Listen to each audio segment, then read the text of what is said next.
السلام علیکم۔ اس ویڈیو میں ہم شداد کی جنت کے بارے میں بات کریں گے کہ دنیا میں اس نے جنت کیسے بنائی۔ قوم عاد دنیا کی تاریخ کی ایک طاقتور قوم گزری ہے۔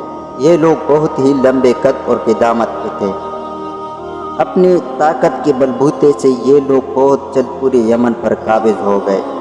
ان پر کئی بادشاہوں نے حکومت، مگر دو بادشاہ ایسے آئے جن کی حکومت عظیم، وجاہ اور جلال والی تھی۔ ان میں سے ایک کا نام شدید اور دوسرے کا نام شداد تھا۔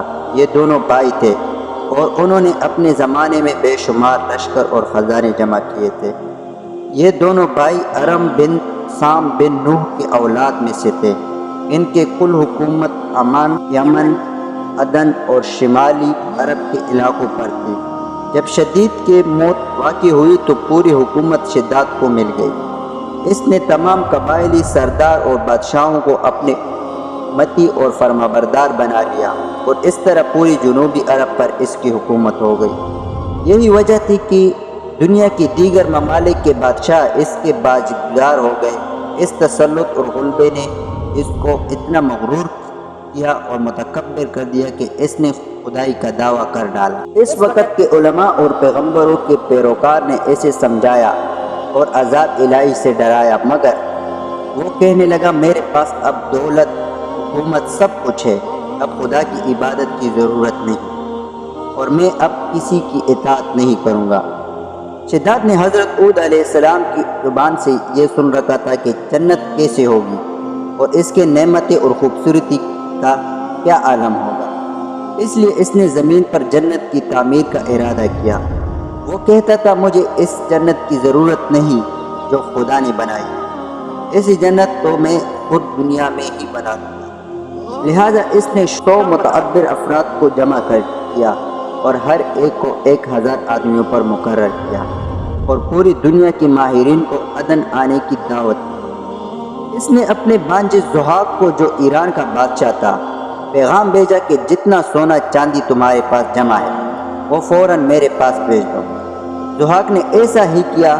اس نے تمام حکمرانوں اور سرداروں کو یہ حکم دیا کہ سونے چاندی کے کانوں سے اینٹیں بنوا کر بھیجیں اور خواہ عدن کی متصل ایک مربع شہر جو 10 کوس چوڑا اور 10 کوس لمبا ہو بنانے کا حکم دیا۔ اس کی بنیادیں اتنی گہری کھدوائی کے پانی کے قریب پہنچا دی، پھر ان بنیادوں کو سنگ سلیمانی سے بھروا دیا۔ جب بنیادی بھر کر زمین کے برابر ہو گئی تو اس پر سونے اور چاندی کی دیواریں چنوائی گئی۔ ان دیواروں کی بلندی اس زمانے کے قسط کے حساب سے 100 گز مقرر کی گئی۔ جب سورج نکلتا تو اس کی چمک سے دیواروں پر نگاہ نہیں رہتی۔ یوں شہر کے 4 دیواری بنائی گئی۔ اس کے بعد 4 دیواری کے اندر 1000 محل تعمیر کی گئے۔ ہر محل 1000 ستون والا تھا اور ہر ستون جوہرات سے جڑاؤ کیا ہوا تھا۔ پھر شہر کے درمیان میں ایک نہر بنوائی گئی اور ہر محل میں اس نہر سے چھوٹی چھوٹی نہریں لے گئی۔ ہر محل میں حوض اور فوارے بنائے گئے۔ ان نہروں کو دیواریں، فرش، یاقوت، زبرجد، مرجان اور نیلم سے سجا دیے گئے۔ نہروں کے کناروں پر ایسے مصنوعی درخت بنائے گئے جن کے جڑیں سونے کے، شاخیں اور پتے زبرجد کے تھے۔ ان کے پل موتی اور یاقوت اور دوسرے جوہرات کے بنوا کر ان پر ٹانگ دیے گئے۔ شہر کے دکانوں اور دیواروں کو مشک اور زعفران اور عنبر اور گلاب سے، یاقوت اور جوہرات کے خوبصورت پرندے چاندی کے اینٹوں پر بنوائے گئے جن پر پہرے دار اپنے اپنے باری پر آ کر پہرے کے لیے بیٹھتے تھے۔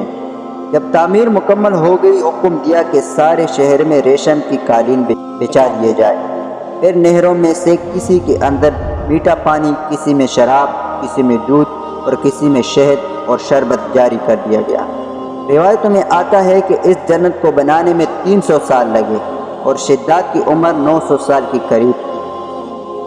باغ کے مکمل ہونے کے بعد وہ اپنے لاؤ لشکر کے ساتھ متکبرانہ انداز میں شہر کی طرف روانہ ہوا۔ جب قریب پہنچا تو تمام شہر والے اس کے استقبال کے لیے شہر کے دروازے کے باہر آ گئے اور اس پر زور اور جوہرات نچاور کرنے لگے۔ ابھی اس نے گھوڑے کی رکاب سے ایک پاؤں نکال کر دروازے کی چوکھٹ پر رکھا ہی تھا کہ